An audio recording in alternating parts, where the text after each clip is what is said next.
Hi, Adrian Law here from the Academy of Positive Change. 4 main topics today. 1 is tennis, 2nd one is work, 3rd is weddings, and 4 is funerals and how the learnings can benefit you. Stay tuned.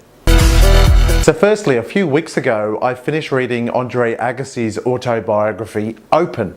And it was a great book. I read it very, very quickly. But one of the things that I loved and I didn't know is that from the age of 7 years old, Andre Agassi hated, and I don't say that lightly, hated tennis.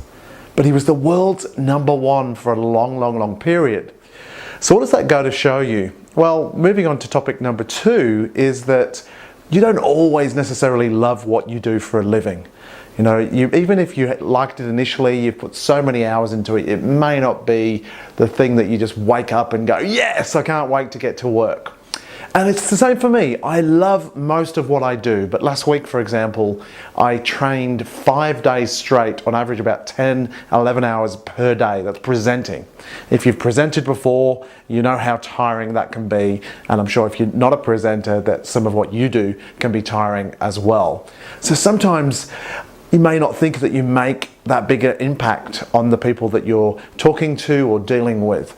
But all it takes is just one little learning from somebody, one benefit that you gave them, and that can change not only their own lives, but their friends, family, relatives, and so forth. So it's a spiral effect.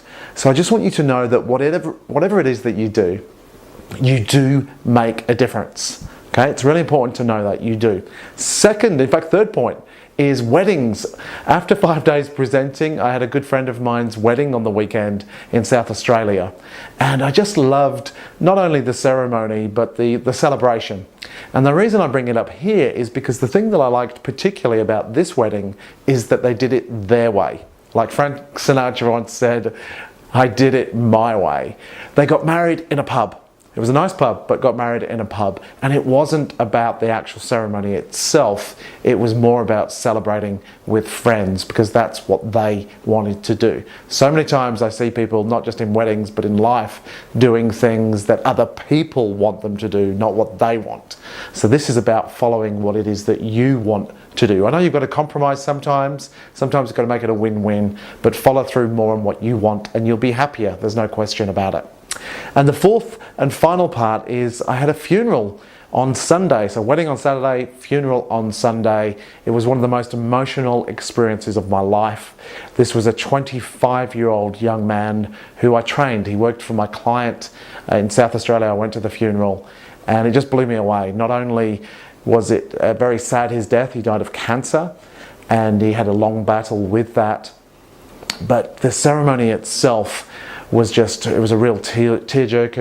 It was intense. You know, his family, they could hardly get through their speeches. There was so much emotion that was going on. But the thing that I really got from it is Lockie, as he liked to be called, his name's Lachlan, even though he was a young man, he lived life. You know, in fact, his favourite quote, which is the main meaning of this video today, is get busy living life. So often we talk about we're busy, but is it living life or is it working all hours God sends? You know, when was the last time you told the people that you care about that you love them, or really were present with the people that you do care about, or the people that you haven't spoken to for a while? You know, if something happened, would you regret it? So these events often make you really think about your life and realize what is important. It was definitely a factor for myself. But again, looking back at Lockie, he had fun, he was a joker. He had a great smile. Instantly when you met this guy, you just liked him. It was just that kind of charismatic character. So my message today, firstly, we'll miss you, Lockie. Thank you. Short life, too short. But you gave us joy, you gave us happiness, and you did what you did in your life, and you can leave messages and legacies after you've gone as well. So hopefully you get the message today. Get busy living life. I'll see you soon. Leave a message below. And yeah, goodbye, Lockie, you'll be missed. I'm Adrian Law from the Academy of Positive Change. We'll speak soon. Bye for now.